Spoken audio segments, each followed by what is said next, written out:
mugerageranya kilomita ya chorus eri wakati wa mitwalo 85 ejja dola ne dola emu milioni emu n'emitwalo 2 ku average kubanga ebikola lwaki nkola average kubanga kisinziira kilomita eyo gikolawa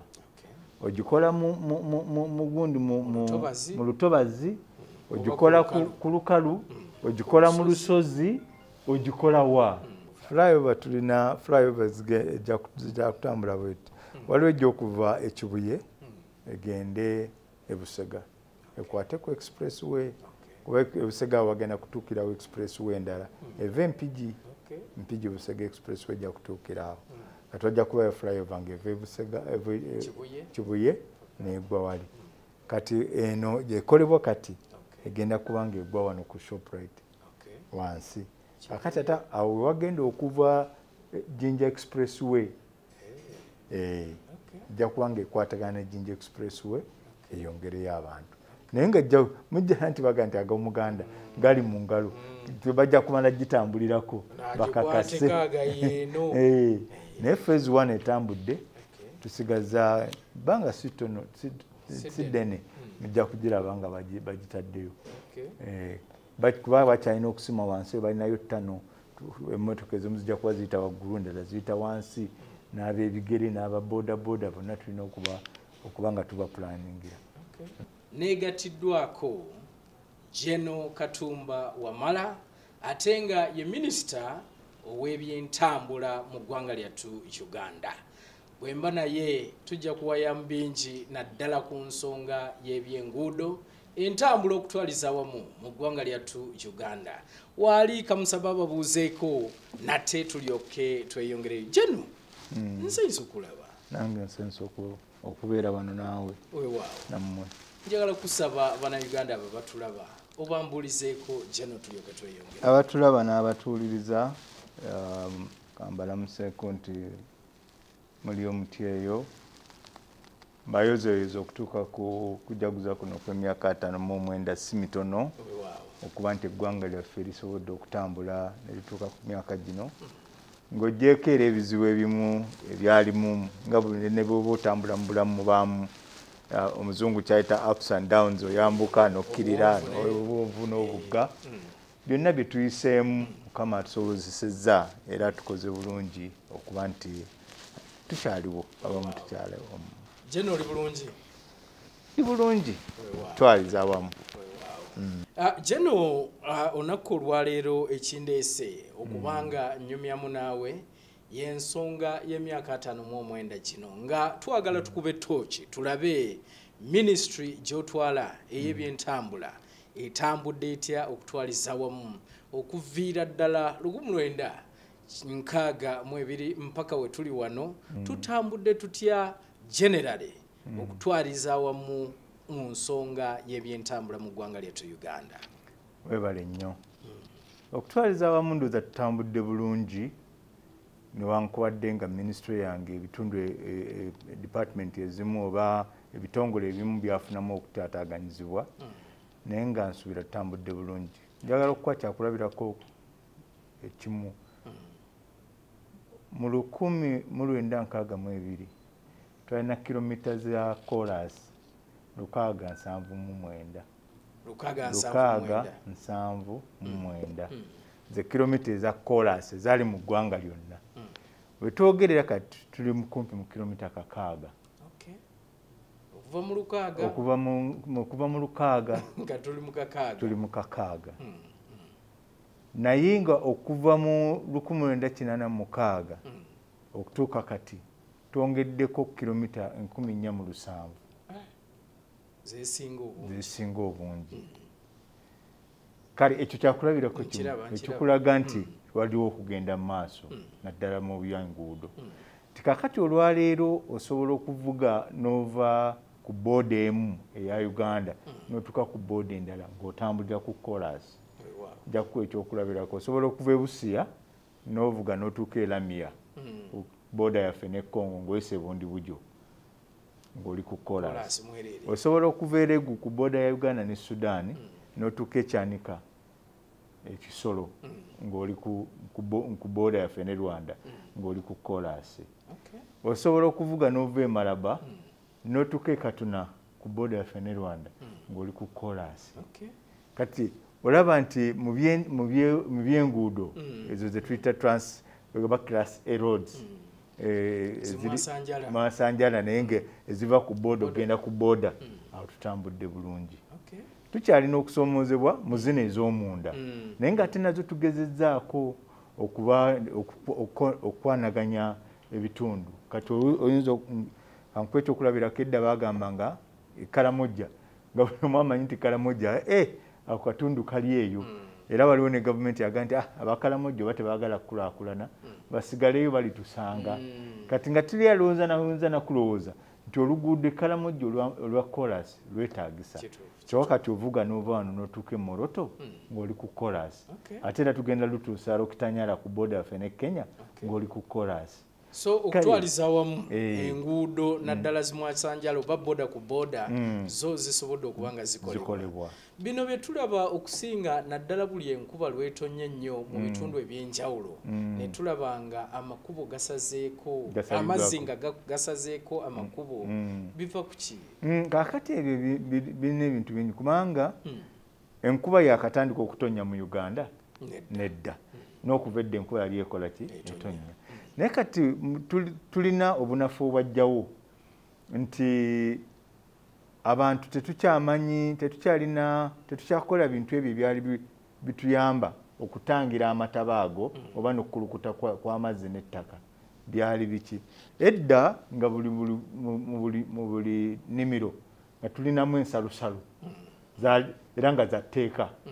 ng'era n'omulimisa ajja n'azikola ki n'azikebera oba bazitaddeko katusimbako n'omuddo tusimbako ebisagazi oba pasipalamu ebyo tebikyaliwo ennaku zino abantu bazimbye nnyo amayumba okuzimba kweyongedde naye ate etteeka erifuga enkwata y'amazzi ago agava ku mabaati teriteekwa mu nkola kubanga weeriri wandibadde olina okulaba nga amazzi ago agava ku nnyumba yo ogafuga oba n'ogateeka mu pipa yo naye nga togaleka kwanjala bwe gatyo naye kati ebyo byonna tebikola ki tebiriiwo emiti tutemye nnyo emiti kati enkuba bw'etonnya amazzi gajja direct ku ttaka kyova olaba nti abantu b'ebitundu ng'Erigoni eyo mu nsozi bafuna nnyo obuzibu kubanga edda eri waggulu ku nsozi wabeerangayo emiti egyo nga gitangira amazzi gano ne bwe gaba gazze gajja gatonnya mpola naye kati emiti tugitemye enkuba bw'etonyera ddala direct ku ttaka okiraba entobazi amazzi gano gye gagendanga ne gawummulira byonna tuzizimbyemu kakati nago gayenoonya wa we gakola ki we galaga wa we gayita bye bireese okulaba nti tufuna obuzibu obwo obwokusalako amakubo jano nkimanyi nti omuntu waffe oyo atulaba yandiyagadde era okube mu ttooki nti okusinziira ku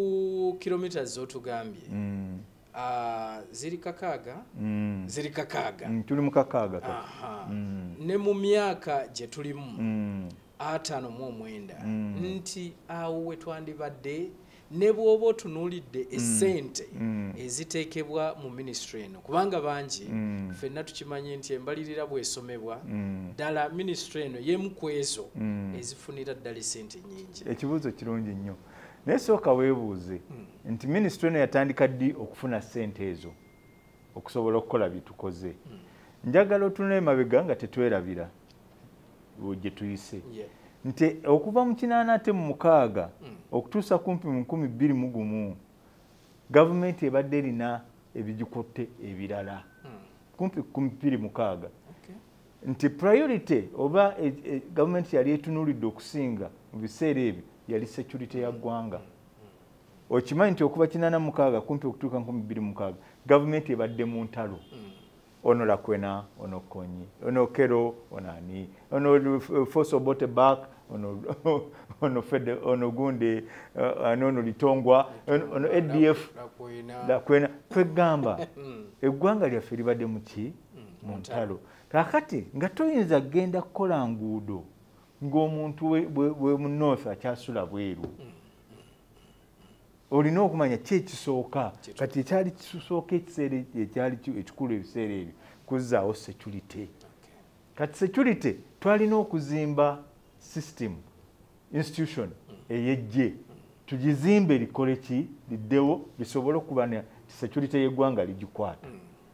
era nze njagala okulaba okugamba bannayuganda oluusi batatera kulaba ensi nnyingi nnyo bwe zifuna ebizibu naddala ng'ebyo ebyokufuna security gyetuyita security challenge mu ggwanga bayita United Nations jangu otuyambe mawanga amagatte gajje gatuyambe Uganda tetwafunako n'omulundi n'ogwo okuyita eggye ly'amawanga amagatte twerwanyeeko ffekka yokka nesobola okuzimba eggye lyayo yokka kakati ebiseera ebyo nga bwe ŋŋambye twali tutunuulira ki security togamba nti olwokuba ndi geno kyenva nkiwolereza ennyo nkigumiza naye nga kyali kyansonga tusobole okutunula mu security kati security bwebeerawo n'ebirala bikola ki bisoboka kuba bweba tewali security n'omusuubuzi tasobola kusuubula n'omulimi tasobola kugenda mu nnimiro n'alima nga olabye ebibadde e Masaka ennaku zino nga buli omu ali ku bunkenke n'omuntu mu nnimiro takyagenda kati security kyekikulu ebyali mu bbanga erisinga obunene kakati security bwegenze eyongera okulongooka gavumenti netandika okutunulira mu sectors endala nejja netunula mu ntambula negakakati nti twagala okuleeta bainvestor naye bainvestor tunaabaleeta tutya nga amakubo mabi twagala oba bainvestor tubaagala okubaleeta banajja kuinvestinga kukola wano makolero ganatambula gatya nga tewali masannyalaze netusooka tukola mabibiro g'amasannyalaze ndowooza okimanyi kati we twafunira obwetwaze nga tulina ebibiro ly'amasannyalaze limu lyokka ery'ejjinja Owen Falls Dam era ne mu bitabo batubuuza tusoma ako nga toyinza nakagwa okamanyi kali aka naye kati amabibiro maki nayonge ezo zonna ssente ebyo byonna bitwala ssente zaki za gavumenti kati gavumenti bwekoze amabibiro g'amasannyalaze kati bainvestor basobola okukola ki okujja kuba amasannyalaze wegali ojaga nti gakyali gabbeeyi ye naye gajja kukola ki tusuubira gajja kukendeera kakati ntuga nti amakolero bano bwe banaakola ebintu banaabitambuza bati tutunulire enguudo kati enguudo mu lufuutifuuti tugiyita nga taniki to development kwegakyo ekisumuluzo ku nkulaakulana kuba kati omuntu eyakedde ng'asuubudde ebintu bye okuva tulina abasajja baleta kabeji n'agijja ekisolo ne karoti ku ssaawa 8 ng'atuuse e Kampala nalina kasiru n'atunda karoti we n'akola ki naddayo kuba oluguudo lulungi kati investment eno gy'olaba mu nguudo era gavumenti olw'okuba yakimanya nti enguudo kya muwendo olaba yagenda mu maaso neegula n'ebyuma eby'enguudo buli district ne tugiwa ebyuma by'enguudo kati ffe bwe tubanga ministry tutunulira zino enguudo ennene eziva ku booda okgenda ku booda eziva mu region Buganda okgenda Erango eziva mu Busoga okgenda Teso Karamoja kati district yo etunulire mu enguudo zaayo eziri mu district twagiwa ebyuma buli district ng'ojjako zino 15 empya naye district enkadde zonna buli omu erina ebyuma complete unit si kyuma kimu erina grader erina wheel loader erina tipa 2 erina water bowser erina ekinyiga nti kati bw'oba olimye oluguudo wheel loader agenda n'esima malamu n'omuteeka ku tipa nejja n'emuyuwa grader n'emusaasaanya ekinyiga nekijja nekikola ki nekinyiga kakati buli district erina ebyuma ebyo buli district buli kwota efuna ssente okuva mu road fund okukwata ku nguudo zaayo twalowooza nti ekyo kijja kukendeezaako ku bwetaavu mu kkubo eriva ewuwo erijja emmwanyi ewajjajja zireete mu kibuga owulidde je naawe wennyini lwaki ekyo tekikoze kubanga era owulira abantu abamu nga bacomplaininga bagamba nti ebyuma tubiraba naye bitudde butuuzi n'owulira abacomplaininga nti lwaki amakubo ago go mabi nnyo ate obutafaananako na highways zino zetulaba lwaki tekikoze kuba oli yandisuubidde nti era yadde nga mwabimuwa naye nga mmwe ministry enkulu muteeka okuba nga mulina supervisory role ku nsonga zino lwaki tebikoze twateekawo gavumenti yakola ekintu kye bayita decentralization okugabana obuki obuyinza kakati local government nezigabanako ku buyinza obwo kati ebyuma ebyo biri wansi wa LC5 chairman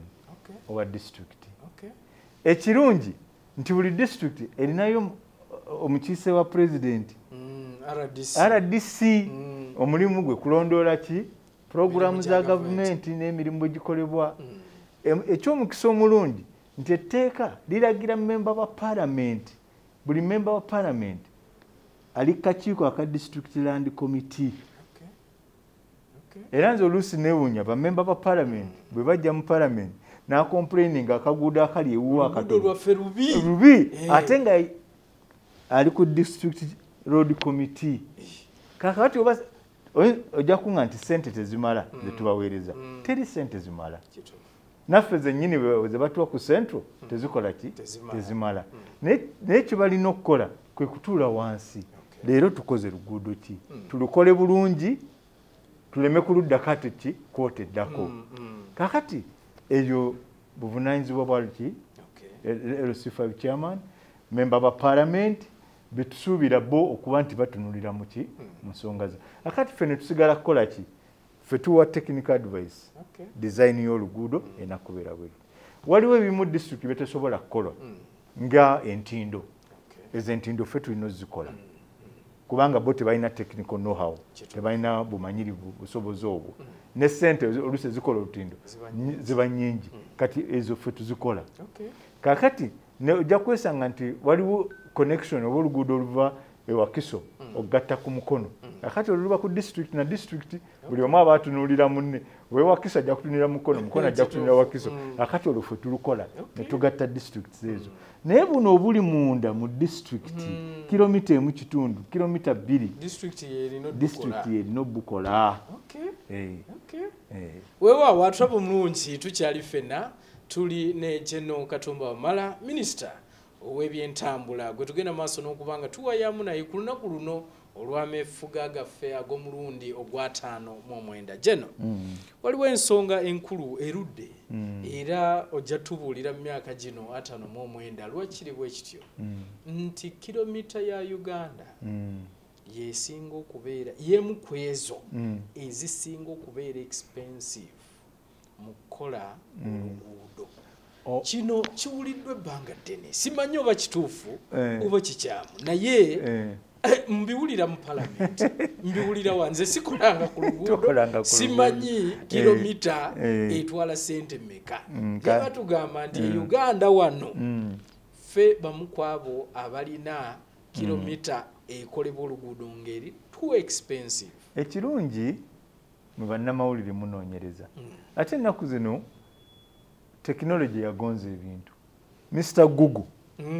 Mr. Google mubuuza nti kilomita Kenya bagikolera sente mmeka Tanzania bagikolera sente mmeka average Mr. Google ajja kuwa answer naye lwaki bantu balowooza nti kilomita kuba kakati mugerageranya kilomita ya chorus eri wakati wa $885 ejja dola ne dola emu milioni emu n'emitwalo 2 ku average kubanga ebikola lwaki nkola average kubanga kisinziira kilomita eyo ogikolawa ogikola mu gundi mu lutobazi ogikola ku lukalu ogikola mu lusozi ogikola wa material z'ogenda okukozesa kilomita eyo zivaawa weziryawo kumpi ozijja bunaayira ebyo byonna bijja muki mu sente meka kilomita eno zijja okukola ki zijja okuyingira mu kukola kilomita kati ojja kwesanga nti nja kukweta okulabirako kati tukola oluguudo Kapchorwa Swamu olugenda Swamu ku booda eya Kenya ne Uganda naye Kapchorwa okufuna ettaka lya Kapchorwa lyo liringa bolaba ettaka ery'okulima kubanga balimi nnyo kati okufuna maramu jimu nnyo kati okufuna maramu Kapchorwa olina kujja kumpi Mbale osobola okufuna ki maramu lya maramu kubanga ekyo kyekimu ku bikulu mu kukola oluguudo kakati ojja kwesanga nti okukola kilomita ya kolas Kapchorwa si kyekimu n'okukola kilomita ya kolas Butambala kubanga ate oba Mpigi kuba ye maramu ate ali kuki ali kumpi kwegamba oli bwagenda okukola kye tuyita costing ogenda okwesanga ng'ebyo byonna bikola ki biyingiramu era Kapchorwa tuyinza kusanga lwazi lw'amaanyi lugumu nga zino ze tulina wano biri byaziyazi bya tebisobola kukola bigonda kati era balina kutambula lugendo okufuna amayinja ago kati ebyo byonna biyingira mu kukola ki kilomita y'oluguudo mu bufunze kyekimu ku ebyo ebizifuula kakati ate n'ekirala bw'onoogezaako okwekomparinga ne Kenya ebintu by'e Kenya bo balina omwalo ffe tetulina mwalo kati oli bw'aleeta kolasi okumujja Iran oba okumujja Pakistan alina kumuyisa Mombasa atuuke Mombasa bamuteeke ku motoka atuuke wano kati ebbeeyi ya kolasi wano si kyekimu n'ebbeeyi ya kolasi wa Kenya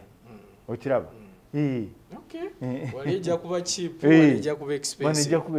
abamu bavaayo ne bagamba nti waliwo n'ekirala Geno nti ekyokuba abantu bafe abamu bwe bamanya nti wano banayisaawo ekkubo wano banayisaawo ki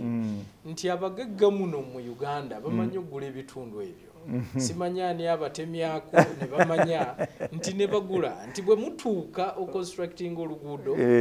awo ne balemerako nga baagala akasente kangi kino kyo kiri kitya ekyo kiyinza okuba ekituufu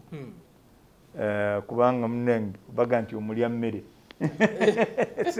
omulya mmere si mwangu kati siyinza kuwakana nti abantu baffe katugambe abali mu bya kumanya nguudo zigenda kukolebwawa kubanga si kyankizo si secret titugenda kukola nguudo kakati nja kuwa ekyokulabirako ndoza buli omu amanyi mu NDP3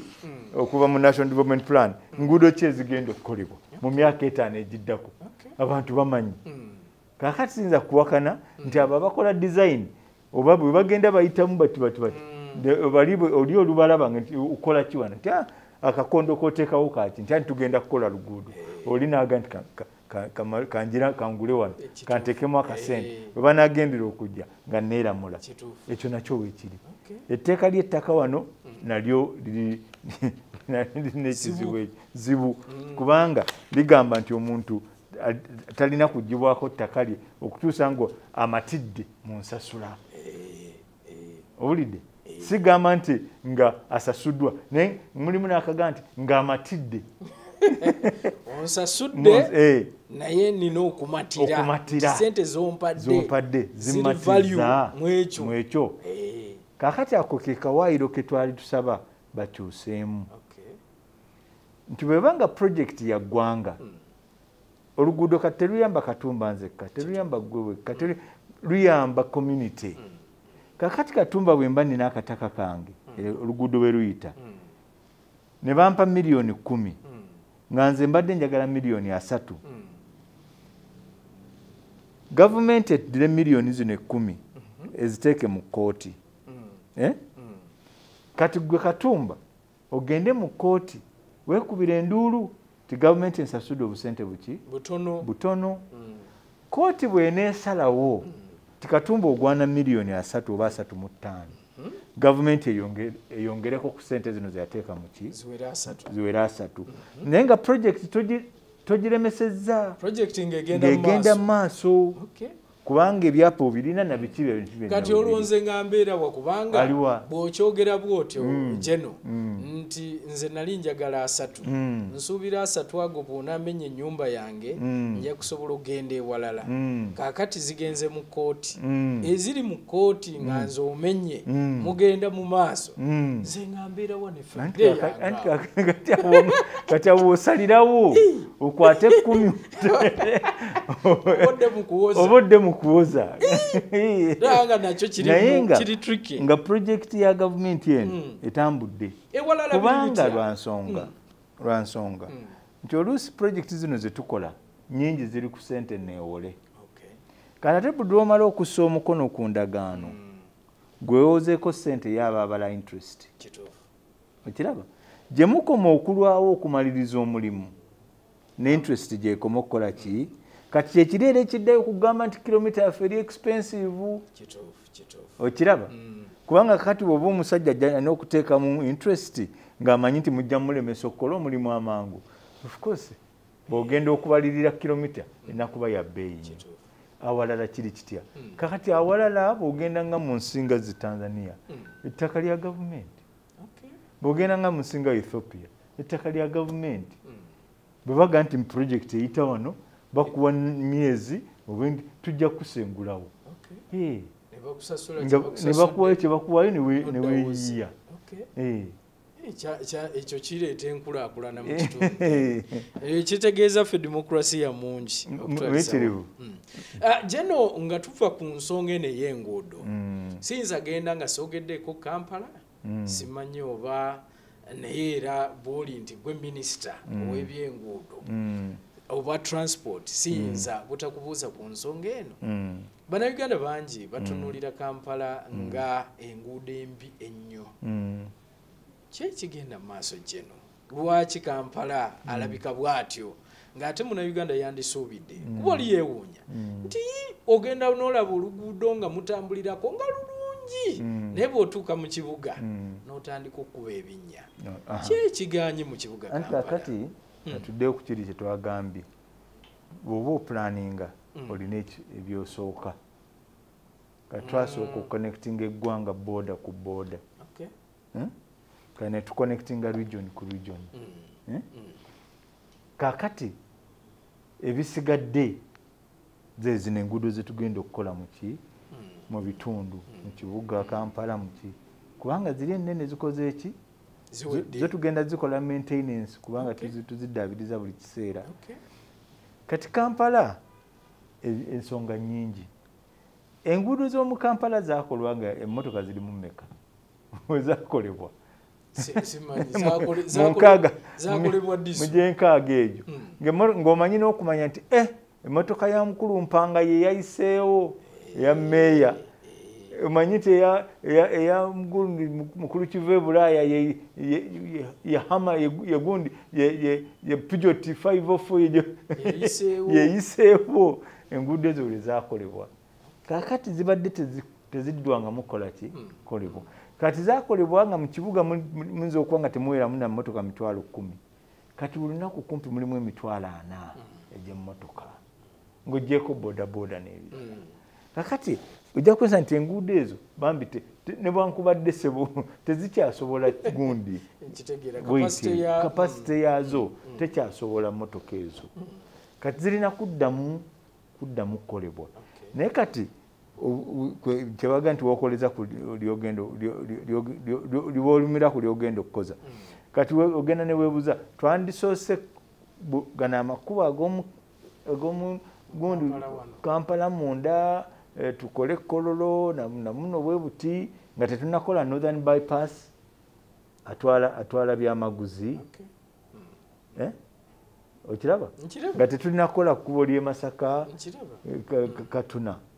kakati ago nga bwe gawedde tugenda concentration ejja kudda mu Kampala naye ate si mu Kampala wokka kubanga bw'okola makubo mu Kampala notokola makubo mu Wakiso notokola makubo mu Mukono oba tolina nnyo kyokoze eki kyokoze kubanga abantu tebasula mu kibuga Kampala wakati basula Wakiso basula Kira basula Namugongo basula Namanve basula bweyogerere kakati okujjawo jaamu n'obuzibu bw'entambula mu kibuga Kampala tulina okukola amakubo mu Kampala n'emiriraano gy'owulira Greater Kampala Metropolitan Area ti pulaani gy'okola mu kibuga wano n'emiriraano so enteekateeka eyo mugirina weeri era Kampala State Council balina program gye bayita KIDP2 KIDP2 eyo ojagenda omukulu wa State Council ayongera oginnyonnyola naye nga etunuulira kukola ki nguudo mu kibuga n'ebitundu ebigirira nga tuviira ddala ku nsonga eyo abamu balowooza nti bwe tutunuulira enguudo mu Uganda bangi bazogeddeko nnyo nga omutindo gwazo oguli wansi simanyi mu quality nti mukola enguudo nze simanyi oba oluguudo mulukola nga lunawangaala banga ki ne bangi obawulira bagamba nti omutindo olwo baakalukola ne bakutwala genda wali ebweyogerera olabe saidi emu yakka ebintu ebifaanana bwe bityo kikyoyogera ku mutindo gwaffe mu myaka gino abamu era obawulira bagamba n'ogamba nti enguudo ezaakolebwa mu mirembe gy'Amini nti osanga lukyaliwo nti naye olukoleddwa mu mulembe guno nti weesanga emyaka ebiri nga lwonoonese luwomugose ekyo kyo kyogerako ki kuba bakibanenyeza nnyo nsonga kankinyonyole bwe nti enguudo ze tukola design y'enguudo kati nazo zembadde njogerako emyaka giri 15 tulusuubira oluguudo okuba nti lukyaliwo emyaka 15 kakati tulina enguudo ezikolebwa oluusi kubanga okukola oluguudo n'obugumu bwalwo nekiki kyetuteekako gundi buwanvu ki obwa kolasi n'ebirala kuba tusooka netukola subbase netukola base netunyiga netwongerako netunyiga nga bwebadde olaba bakola layers ezo kisinziira ku kyetuyita traffic volume motoka kizosuubira okuba nga zigenda okukozesa oluguudo olwo kankuwa ekyokulabirako olaba oluguudo lwe Matugga Kapeeka Matugga Kapeeka we lwakolerwa pulaani yalwo yali yakuyisaako motoka ezireeta ennyaanya ezireeta kabeji ezireeta emmwanyi okitegeera kubanga mu bitundu ebyo byebyali bikola ki byebyali birimwayo oluguudo lumaze okukolebwa emyaka giyiseewo nga2-3 tutaddeyo industrial area katulina trailer eya tayiro tulina trailer etwalayo raw material agenda okukola tayiro kati oluguudo olwo terwakolebwa kwetikka buzito kuyitako zi trailers ezo kyova olaba nti lukoze eki njaga nti lusensebuse kakati tulina kuluddamu bupya nga tumaze okulaba nti kakati ate obwetaavu obuliwo tubupulaningira ku motoka ziri ennene si ku buno obutono bwe twabuplaningirako mu biseera biri ndoze ekyo awo nfunye kyekirese naye jenero olyayinza okugamba nti lwaki muba temulengerera wala anti akati twali tumanyi nti bajja kubeerawo industria Kapeeka lwaki nga pulaani yali tenaba kujja pulaani yali tenaba kukola ki kujja kati olaba ne Namanvi mwali mumanyi nti Namanvi walibeerayo ne industrial park okuva edda nga bannenamanvi batyayo mwali temuliiwo baana bange naye Namanvi edda basulangayo mirambo ababulanga nga omuntu obwakubulako bw'oba oyagala omunoonya bagende Namanvi mu kibira njojja okukola ki gyosobola omusanga naye kakati industrial park namba eri awo weewaawo Trouble mulungi Jeno Katumba gwe tulina Jeno yala tuveeko ku nsonga y'enguudo ezo tukwateko ate ku nsonga endala kuba nkimanyi nti bwe tuba twogera ku by'entambula tulinamu amazzi tulinamu enguudo zetuvaako ne tubeeramu ne reere tubeeramu ne eya ennyonyi okutwaliza wamu era wano naye nkimanyi nti bannayuganda abasinga batunuulira nnyo enguudo y'ensonga lwaki tukiwangaddeko okutwaliza wamu tutambula tutya ku kigambo ky'ebyennyonyi kubanga zijjukira emyaka si mingi nnyo nga airline ezeewo tutambula tutya kale kakati airline kyekimu ku bitongole endooza ebyafuna obuzibu bweba abagezigezi bwe bajja ne batugamba nti ebitongole bino gavumenti ebijjemu enta ebijjemu emikono gavumenti tesobola kubirwaninga tubijjemu enta bidde mu mikono gy'obwannannyini. Uganda Airline yaliwo ebiseera ebyo ndoza mumanyi ne bakola ki ne bagiprivatizinga. Kakati ensi bwegenze ekula n'okukyuka tuddako emabega naye ddala kyali kituufu okwejjako ekintu nga kino kati ate ensi yaffe ereeta n'abalambuzi bangi tulima nnyo ebintu ebiri fresh bye tulina okutambuza. Bannayuganda batambula nnyo kuba luli ne mu diaspora tebaaliyo bangi abaaliyo mu diaspora nga be badduka tebagala ate kudda eno. Kati abali mu diaspora gyogenda nti London America luddawa anytime abakola ki bagenda ne badda. Lulinga kasito dduka n'ofuluma eggwanga nga toyinza na kulowooza kuddawa self-exile. Naye kakati abaliyo webagalira bonna webakola ki webaddira. Kakati gavumenti nesalawo okuzzaawo Uganda Airlines. Kati Uganda Airlines kyenjagala munnayuganda ndaba nampuliriza akkirize nti ennyonyi eno temugisuubira nti mu myaka 2-3 ejja kuba ekola amagoba. Ennyonyi tugitunuulire nga bwolaba oluguudo era ffe tugita infrastructure nga bwolaba oluguudo luno olukutambuza toyinza kugamba nti kakati nataddemu miliyoni 15 kakati zivuddemu miliyoni 3 naye ng'ate oluguudo olwo lwe luyamba okutambuza ebyamaguzi ebirala. Kakati n'ennyonyi eno Uganda Airlines njagala bannayuganda bagitunuulire mu kifaananyi ekyo nti eringa infrastructure. Kakati ekuyambye okuteekawo ne highway wakati wa Uganda ne Dubai okiraba eringa ki highway kati eva wano negende Kinshasa Mwasanjala yazze ali mu ki mu bank eva wano negende South Africa mwezi ogwa November egenda kuva wano egende London. Kakati gitunule nga ekoze highway mu bbanga. Bannayuganda basuubula nnyo China tusuubira mu bbanga Sydney tujja kuba tugenda Guangzhou. Kati ennyonyi eno yo yennyini nga airline ate bwe twali tugizaawo twagizaawo mu ngeri ya njawulo singa bwe yali luli singa kitongole kya gavumenti wabula nga bizinensi kubanga luli kitongole kya gavumenti naye bizinensi era erina boodi yaba director yetongodde erina management yetongodde. Ekimu ku byali byonoonye ebitongole bya gavumenti kwe kuba nti ebitongole bya gavumenti baalinga babizanyiramu. Katumba nga bakuba ndi minisita bwe mba ŋŋenda nenkerewa nga ŋŋenda ne Uganda Airlines nensanga ng'esimbudde mbaga nti mukomewo mu nnoni ennyonyi ekomewo kyaliwo wano ekutwala eggwombo. Minisita yatuuka ng'ennyonyi emaze okusimbula n'ababuuza nti lwaki temwategedde nti nja kugenda nti twategedde naye ennyonyi ekoze eki esimbudde ne bagiyita. Omusajja n'amugamba mukama wange nakasimbula n'amafuta mayitirivu agali ku nnyonyi n'amugamba nti weetooloola ogayiwe bw'ogayiwa ne yeetooloola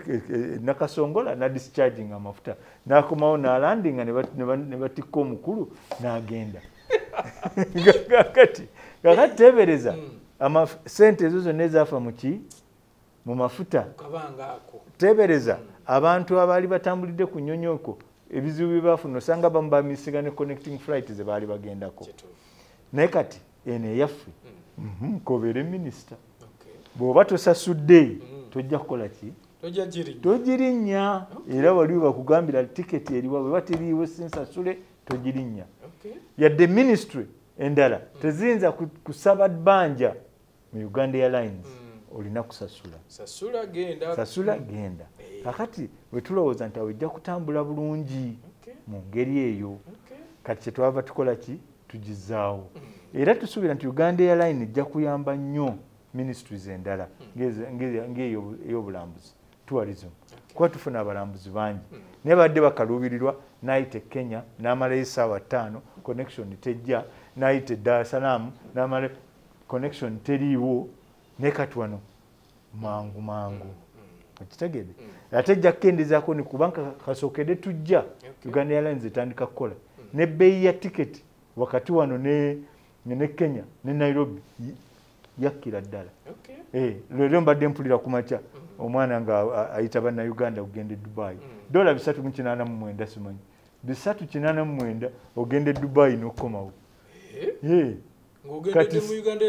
aba Star TV bagambe ku Friday bakweka tiketi 398 ogenda omalayo weekend ku Sunday okomewo ku Monday ng'oli mu office kakati olaba nti kijja kusupportinga ki industries endala kyekyazaawo Uganda Airlines nga bwe ngambye abantu tulema nnyo ennaku zino abantu batandise okubeera okukola ebintu ebivaayo abantu balima ebintu ebiri commercial olina alima yeka neeka za nanansi zino ovacado biki kakati fresh foods bannayuganda abajagujagu nti bwenebanga egenda e Dubai osobola n'okutegeka wano bulungi nnyo enanansi zo ne bw'oba teweetisse gunanansi guli gunene naye n'obusalasala bulungi n'obupakinga bulungi ng'eri olina contact zo oba restaurant n'otikka ku nnyonyi eri oluva ku nnyonyi nga zigenda butereevu muki mu restaurant ebyo byonna bijja kuyambako okwongera okugaziya ebikolebwa kati Uganda Airlines nsaba mugijjumbire mugyeyunire mugyettanire kubanga kezaala kekola ki kekomberera naffe tugirinye tulambuleko ebitundu ebyenjawulo afande ku nsonga eyo yennyini ey'ennyonyi nga tugiwumbawumba waliwo bangi nzijjukira ng'eddawo abagamba nti lwaki edda nti kubanga mu Africa wano wonna bwe tutunuulira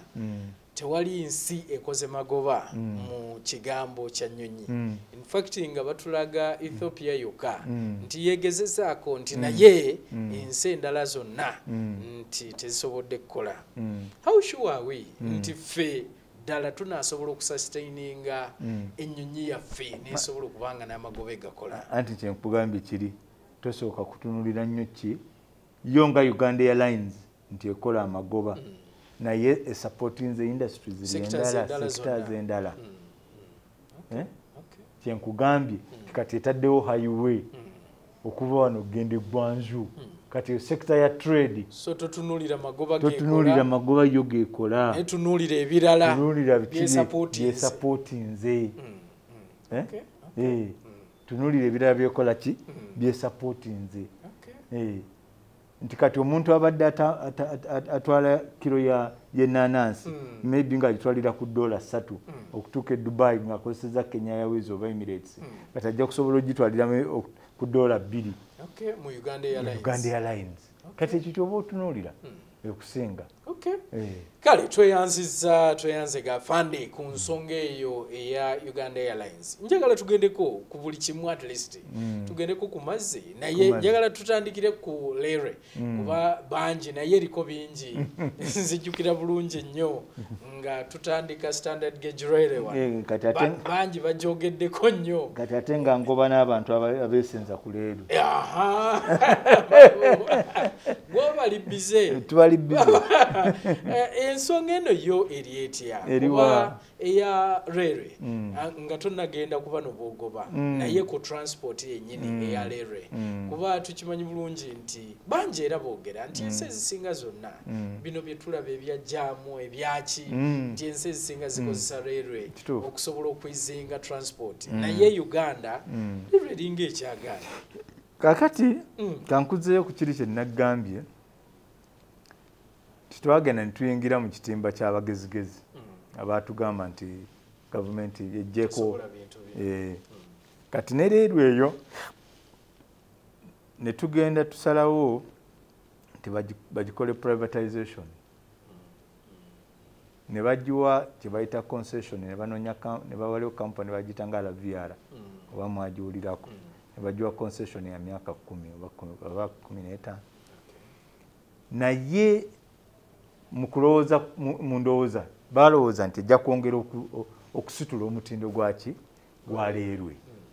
wabula yayongera kuginnyika bunnyisi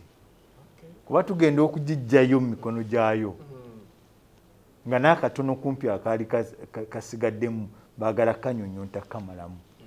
kubanga ebiyumba baali babitunze biki ebirala yingini bazitunze n'ebirala n'ebirala workshop yaffe Nalukolongo yali esinga obulungi mu East Africa naye nga nayo kumpi egenda kuggwawo twegamba baga nti bweweekoona bwomanya kasitolabe katwamanya ekyatukoona akati ng'oyagala okugonza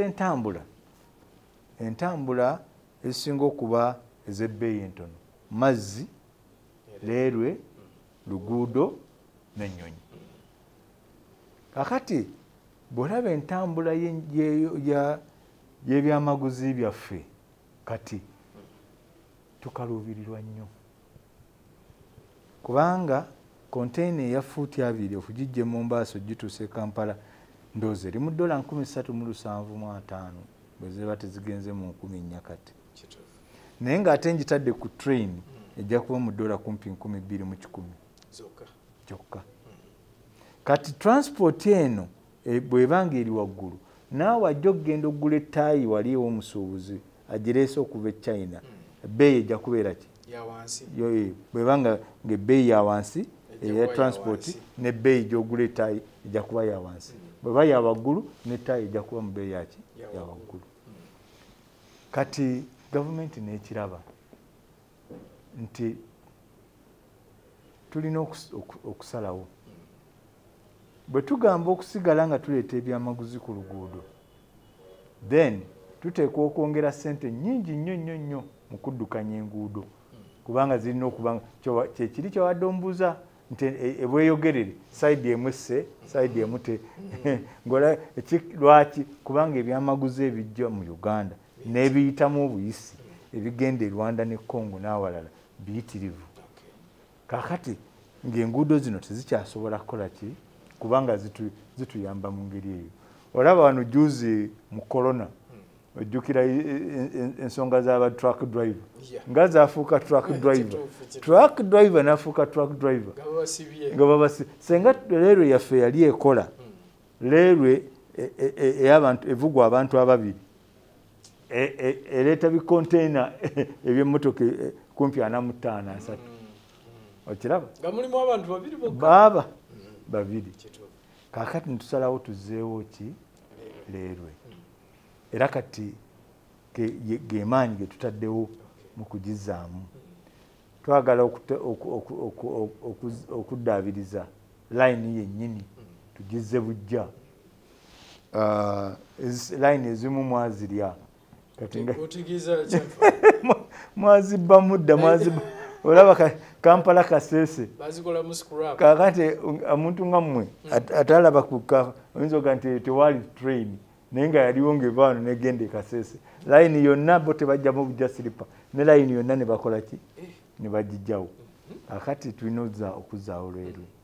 twatandise twafunye ne looni okuva mu Spain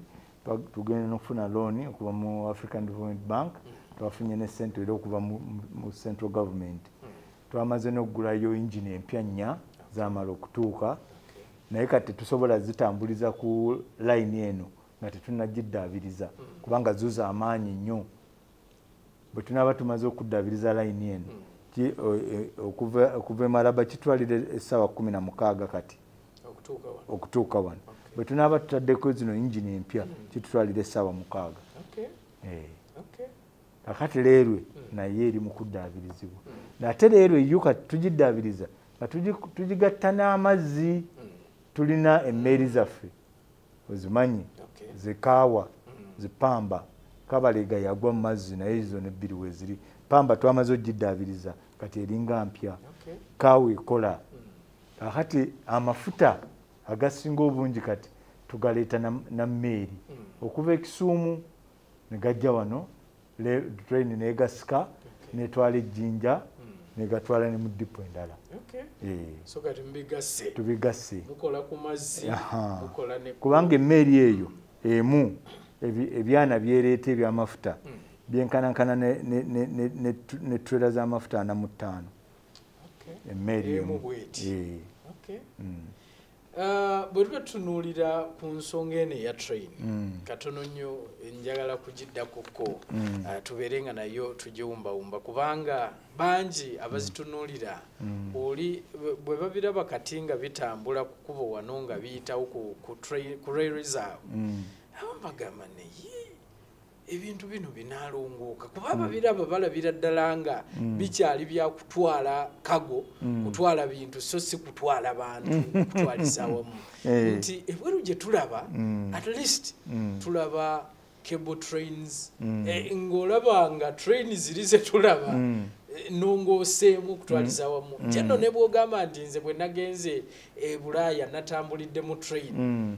etegeere train eringa nnyonyi naye zino ze tulaba ezaffe omutindo simanyi obeera gwe mutindo gwe mugenda okukola. Anti kakati buli kimu tutambula kuba kakati tulinga omulwadde eyali ku drip abadde ku drip tomusuubira kuvaako natandika kudduka misindi mpola mpola step by step mugiyita process by process ennaku zino naffe tujja genda process by process kakati twasoseko leero y'emigugu okusinga naye okumpi wano nga Namanve twagala kukola negenda ebujuuka egy'okutwala abantu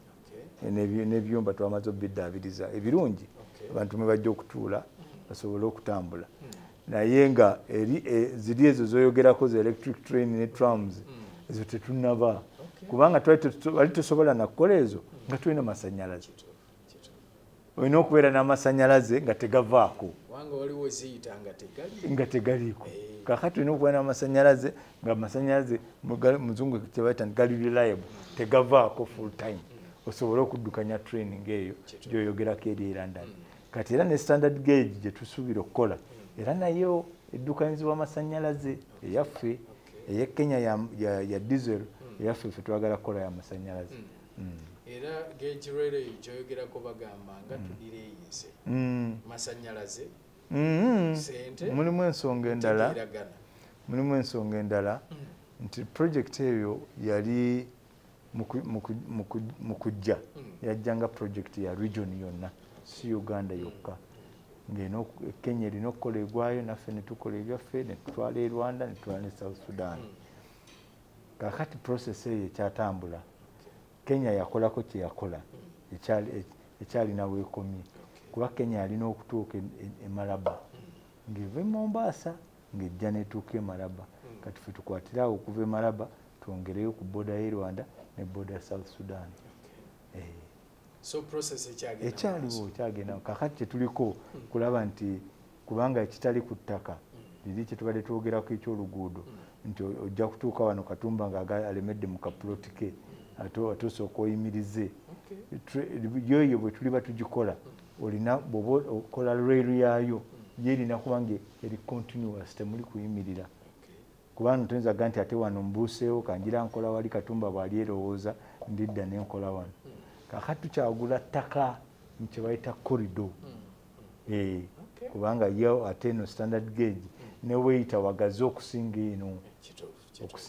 yeetaaga space nnene gundi level ya safety yaayo nnene nnyo olwa speed gyedduka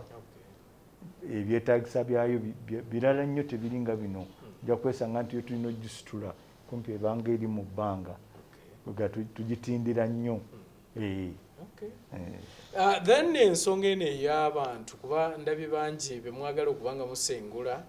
ku leero okwo naye tulaba abantu bangi abagamba nti nze maze wano emyaka n'ebisi simanyi ki kigenda mu maaso wano afande abantu bano mugenda bakolera ki abali ku leero nga balowooza nti bwe bazaaliddwa jjajjaabwe baali so balina okubaawo teri azaliddwa ku leerwe teri azaliddwa ku leerwe abantu abo bakimanyi kuba jjo nabadde Busoga nga njogera n'ab'e Busoga naye nga buli omugga tumanyi tuli ku ttaka lya leerwe bakimanyi kubanga lyo lyali market bulungi era nga okuva edda Kasokero libeerawo nga buli omu amanyi era nga bo baŋŋambye nti tukimanyi era ddala ffe batukkirizanga kulimiramu lumonde na kasooli ebikula amangu ne bivaawo ate tebirina kye bitataaganya ku ntambula yaki ya train kaakati tojjaga nti waliwo ali ku ttaka lya leerwe atakimanyi nti aliwo mu bukyamu abazimbako webali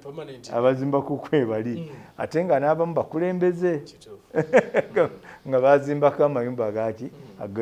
ag'obuwangaazi kakati abo tujja kukwatagana nabo kubanga okusooka ekikulu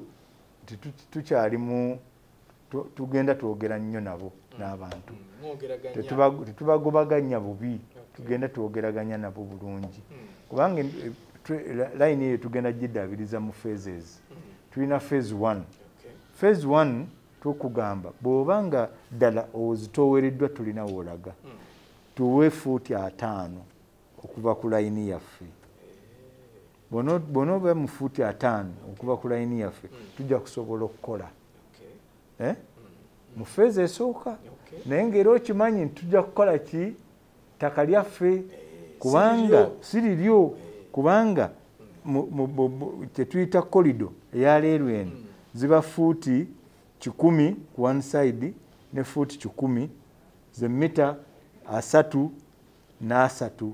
ze mita 6 ze fuuti 2 10 eno 10 eno kakati ne bwe tuba tukuleseewo mu phase eno 1 naye ng'oli mu zino mu ttaka lya leerwe okimanya nti era bwe tulaba tukomyewo nga tulyetaaga olina okuvaawo kakati zino olw'okuba nti tukuwaddeyo kano ka time kola ogjemu wokola ki woolaga bino si bya compensatinga byakuva mu ttaka lya leerwe era ne wabulidde simanyi oba bawulidde member ba parliament aba infrastructure committee nga bayinza batya okusasula abantu abayingiza ku ttaka lyaki lya leerwe kati okujja nga banaakyusa ne bampa ssente ez'okusasula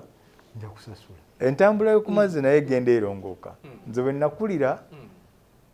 ng'okuva ku kizinga Kalangala kye bayita Buggala nga waliwo akameeri bakayitanga kameeri nga kali aka bakayita Babas nga kekeetoloola ebizinga ebyo byonna muvaayo ssaawa 11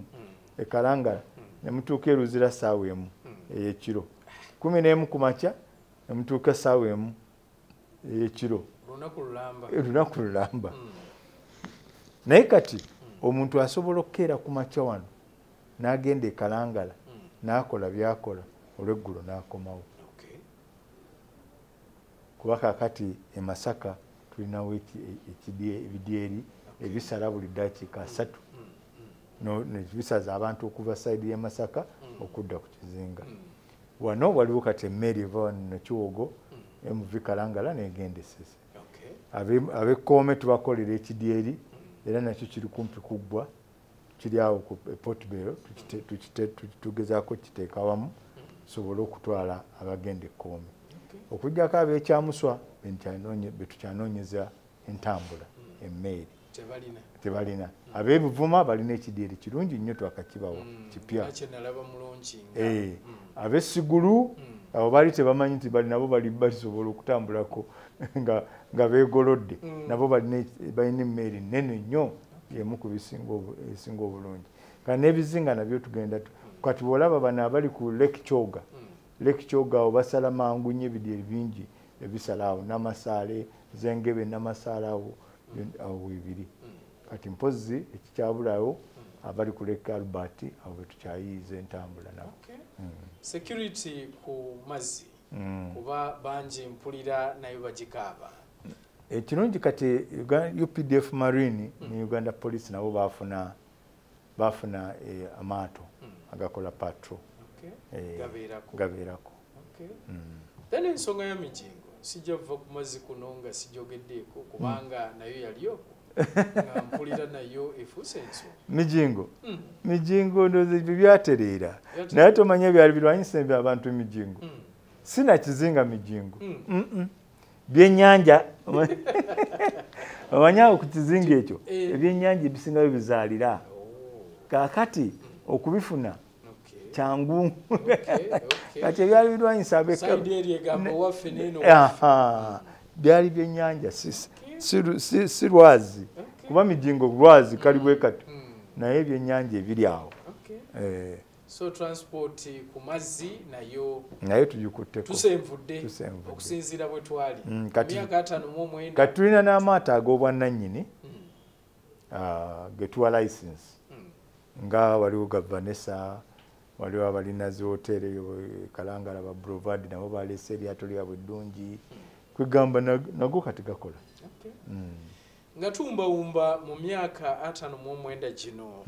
akantu ke naali agadde oyogereko nga tumaliriza y'ensonga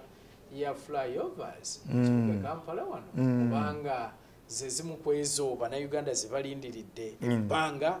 naye tebanaziraba balaba bakola basima flyovers Kampala kiri kitya afande abamu balowooza nti flyover yandibadde eva ekibuye ngaawo ng'egwa mukono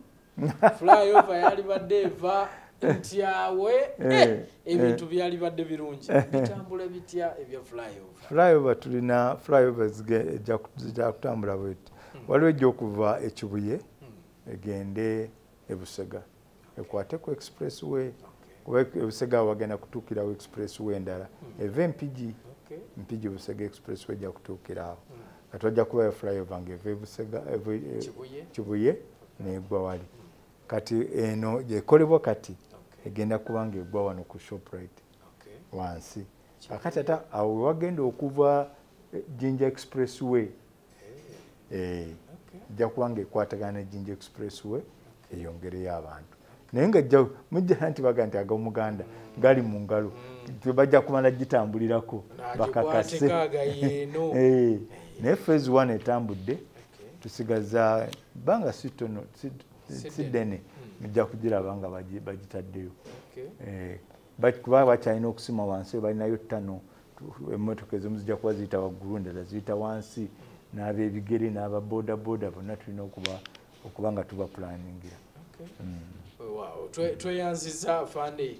saala kwogera ku birala naye njagala bannayuganda kyobalekera naddala ku lunaku luno emyaka 59 nga Uganda yefuga. Kyenyinza obbalekera nti ng'oggyeko ebitusoomooza ng'eggwanga tweyagalire mu ggwanga lyaffe kubanga bw'otunuulira ennaku zino okubiri ku ntimbagano z'amawulire mu bituteerako amawanga mangi gali mu butabanguko ntalo eri ntalo ku zifuuse ku kaakati ffe Mukama atubedde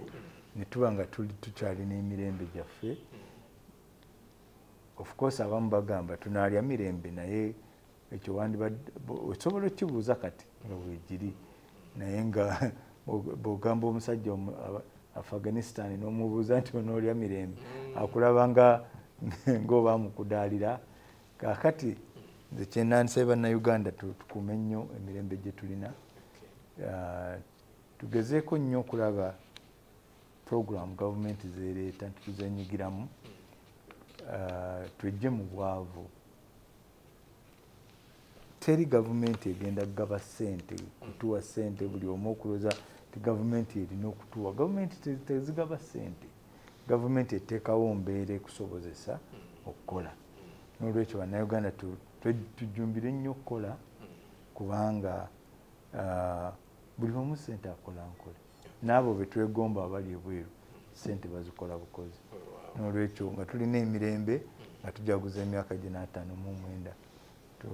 buli omu abeere nekyatunuulidde mu maaso ogunaatuukira ogw'enkaaga nga nina kye neekoleddewo. Oyo ye General Katumba Wamala minisita ow'ebyentambula so gwe tubadde naye nga tugenda maaso n'okuba nga tuwayamu emyaka 59 ministry gyatwala etambudde etya nange njagala okubeebaza mubeere bulungi mweraba jeno tweyanziza